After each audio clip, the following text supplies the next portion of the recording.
ও এটা না, ওরে বুদ্ধি মাথায়। আম গাছ কি আপনাদের? তাহলে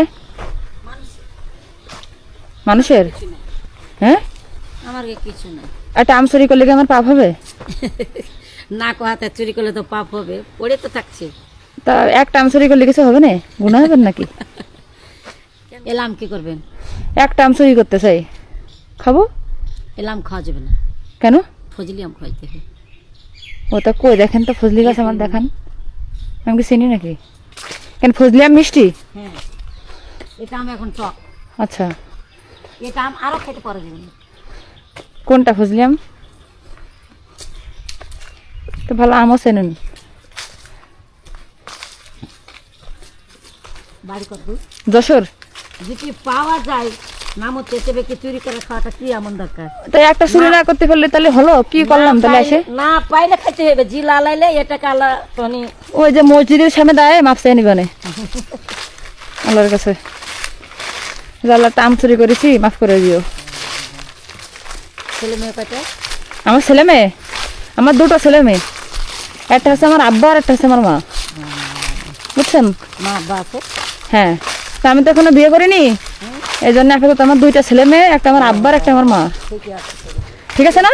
হ্যাঁ হ্যাঁ, হুম, আম তো পড়েই থাকছে।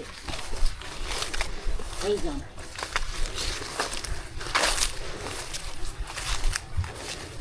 এটা ভালো না। ভালো না তো পাওয়া যাচ্ছে। কোনটা ফজলি আম? এই যে ফজলি।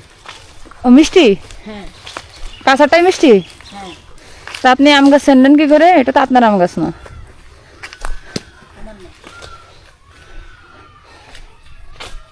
কোনটা পারবো? এই যে একটা পারবো, এই একটা। যে এদিকে এদিকে এদিকে। ও এটা না, এই একটা হলে হবে, আর লাগবে না। আসেন, থ্যাংক ইউ, আপনাকে অনেক ধন্যবাদ, আপনি গাছ চিনাই দিলেন এই জন্য। আর যার আম গাছ তারা বললেন যে যশোর থেকে স্বপ্ন আসছিল, এই গাছ থেকে একটা আম পড়ে খাইছে, তা মাপ চেয়ে গেছে। ঠিক আছে,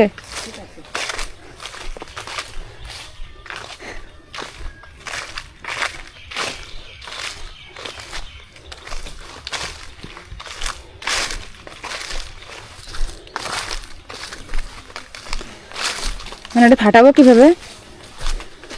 দেনাকে দেনা খাবেন। হ্যাঁ, আপনাকে দেবো।